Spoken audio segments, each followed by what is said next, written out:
നിങ്ങളെന്തിനാ ഇല്ലാത്ത കാര്യങ്ങളൊക്കെ പറയുന്നത്? അല്ല ഗിരീഷ, എന്നോട് ആരാ ഇത് ഇല്ലാത്തതെന്ന് പറഞ്ഞത്? ഞാൻ എൻ്റെ കണ്ണോണ്ട് കണ്ടതല്ലേ. ആ ചെക്കനും പെണ്ണും പാർക്കിൽ ഇരുന്ന് വേണ്ടാത്ത ഓരോന്ന് ചെയ്തെങ്കിലോ എന്നല്ലേ? അപ്പൊ ചെയ്തില്ലല്ലോ. ഇവറ്റകളൊന്നും വിശ്വസിച്ചുകൂടെ ഗിരീഷേ? നമുക്ക് കണ്ടാലറിയില്ലേ? ഓരോ വേഷം കെട്ടി നടന്നോളും. കൈയോടെ പിടിച്ച് വീട്ടിലറിയിച്ചോണ്ട് രക്ഷപ്പെട്ടു. ആര്? നമ്മുടെ ഭാവി തലമുറയിടോ. നാളെ ഏതെങ്കിലും പെണ്ണിനെയും കയറി പിടിക്കാനും പിടിച്ചു പറിക്കാനും പോകില്ല എന്ന് ആര് കണ്ടു? ഒരു 15 വർഷം മുമ്പ് നിങ്ങളും ഭാവി തലമുറയായിരുന്നല്ലോ. എന്നിട്ടാണോ കസലിച്ചയുടെ മാല പൊട്ടിച്ചോടിയത്? എല്ലാടെ കയ്യിൽ 5 പൈസ ഇല്ലാത്ത കാലത്ത് വിഷന്നപ്പോൾ ഓരോന്ന് ചെയ്യേണ്ടി വന്നു എന്ന് കരുതി ഇത് കലക്കി. ചെന്നപ്പോൾ മാല പൊട്ടിച്ചോടി എൻ്റെ മുന്നിൽ നിന്ന് ചീട്ട് കളിക്കും.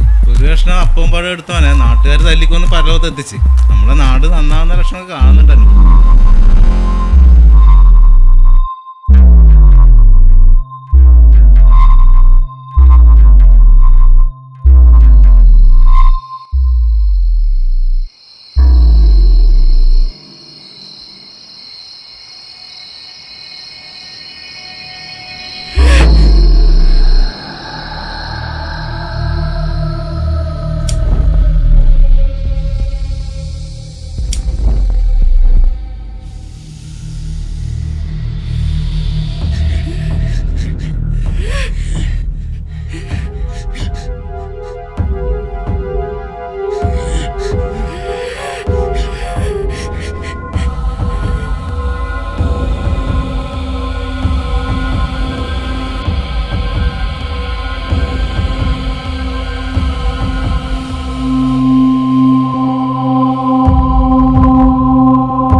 സുധി, ഇങ്ങനെ വെറുതെ ഇരുന്നിട്ട് എന്ത് ചെയ്യാനാ? എടാ, അവള് നിനക്ക് മാത്രമല്ല ഞങ്ങൾക്ക് കൂടി പെങ്ങളാ. എടാ, എന്തിനാ നീ അവളെ ഒറ്റയ്ക്ക് വീട്ടിലാക്കിയിട്ട് പോയത്? അവൾ ഇങ്ങനെ ഒരു അവസ്ഥയിൽ പോയി കാണണ്ടായിരുന്നു. എന്നാൽ അവളോട് നിങ്ങൾ എല്ലാരും കൂടി ഇവനെ കുറ്റപ്പെടുത്തിയിട്ട് എന്ത് കാര്യം? ഇവൻ അന്ന് അവിടെ ഉണ്ടായിരുന്നെങ്കിൽ നടക്കുമായിരുന്നു. കഴിഞ്ഞത് കഴിഞ്ഞോ? നിങ്ങൾ എന്താ ഈ പറഞ്ഞു സുലേട്ടാ? എടാ, അതെന്തായാലും ശരി, നമ്മൾ കരുതിക്കൂട്ടി എന്തെങ്കിലും ചെയ്തു എന്ന് ആർക്കും തോന്നാൻ പാടില്ല. ഇക്ക, ഇതിവന്റെ വീട്ടിൽ മോഷണം നടത്തിയതിനോടുള്ള വൈരാഗ്യമൊന്നുമല്ല, മിണ്ടാൻ പോലും കഴിയാത്ത ആ കുട്ടീനോട് ചെയ്ത ക്രൂരത. അതങ്ങനെ വെറുതെ വിടാനൊന്നും പറ്റില്ല. അത് ചെയ്തവൻ ആരാണെന്നുള്ള കാര്യം അവൾ ഏട്ടനോടല്ലാതെ വേറെ ആരോടും പറയില്ല. അതെനക്കറിയാം. എന്നിട്ട് കൈ കിട്ടിയിട്ട് എന്ത് ചെയ്യാനാ? ജയിലിലിട്ടിട്ട് തീറ്റി പോച്ചാനോ? കൊന്നുകളയണം.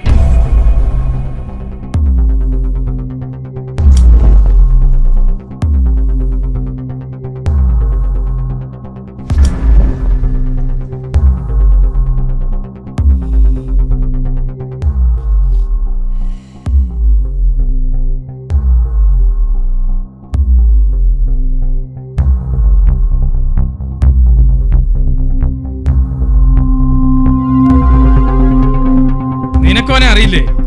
കള്ളുകുടി, കഞ്ചാവ്, കൂട്ടുകെട്ട്, എല്ലാ തരത്തിലൊരു കഴിവേറിയിടം വേണം. പേരിനൊരു ജോലി പോലും ഇല്ല. എന്ത് ജോലിയും ചെയ്യും. എന്തു പോരാത്തതിന് ചെറിയ തോലെ ഈ പറഞ്ഞ പോലെ മോഷണം. പക്ഷെ അതും ചില വീട്ടു സാധനങ്ങൾ മാത്രം. അന്നും അവിടെ മോഷണത്തിന് വേണ്ടി കയറിയതായിരിക്കും. പക്ഷെ എന്ത് ചെയ്യാനാ? അവൾ ഒറ്റക്കല്ലേ ഉണ്ടായിരുന്നുള്ളൂ. ഇനിയൊരു പെണ്ണിനോടും അവനിങ്ങനെ ചെയ്യരുത്. ഇനി അവനെ വെറുതെ വിടാൻ പാടില്ല. ഈ പ്രാന്തം കുന്നുമ്പോൾ ഞാനെത്തിക്കും. അവനെ കൈകാര്യം ചെയ്യണം. പിന്നെ തല്ലിനും പരിപാടിക്കൊന്നും ഞാനില്ല. നിങ്ങൾ ഇവിടെ നിന്നാൽ മതി. അവരിവിടെ എത്തിക്കേണ്ട വഴിയൊക്കെ എനിക്കറിയാം.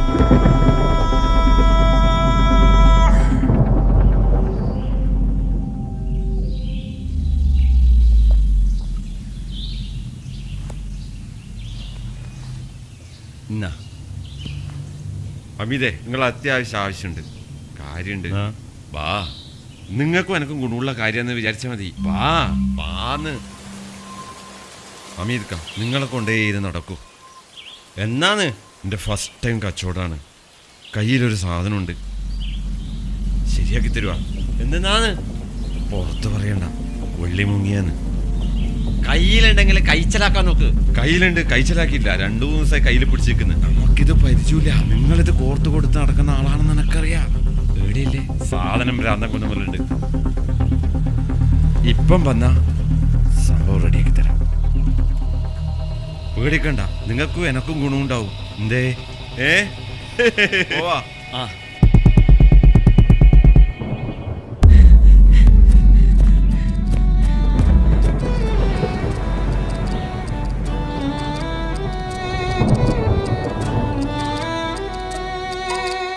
താഴ്വാര ചെരുവിൻ മൂലയിലൂലഞ്ഞാലി കൂടുണ്ടേ, പാട്ടുമറന്നൊരു പൂങ്കിളി അവിടെ കൂനിക്കൂടിയിരിപ്പുണ്ടേ. ആരാരോ വീശിയ വലയിൽ ചിറകു പിടഞ്ഞു കിടപ്പുണ്ടേ. ഏതേതോ കഴുകൻ കൊക്കുകൾ കൊത്തിയടർത്തിയ കനവുണ്ടേ. ആരാരോ ഏതേതോ കുഞ്ഞിക്കിളിയതു മിണ്ടിയില്ല, കുഞ്ഞിക്കിളിയതു മിണ്ടിയില്ല, കുഞ്ഞിക്കിളിയതു മിണ്ടിയില്ല.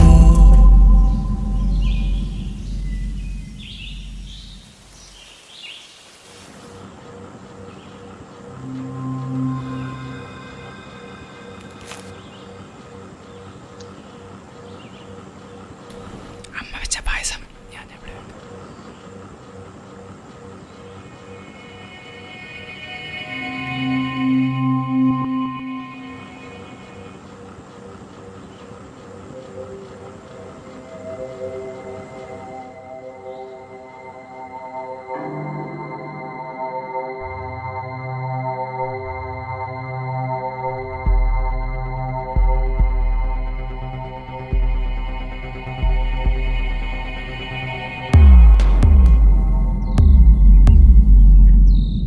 അവനിങ്ങോട്ട് വരുമോന്ന് എന്റെ സംശയം. അത് ശരിയാ. ചേട്ടാ അവരിരുന്നുണ്ട്. വാ വാ.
ചേച്ചി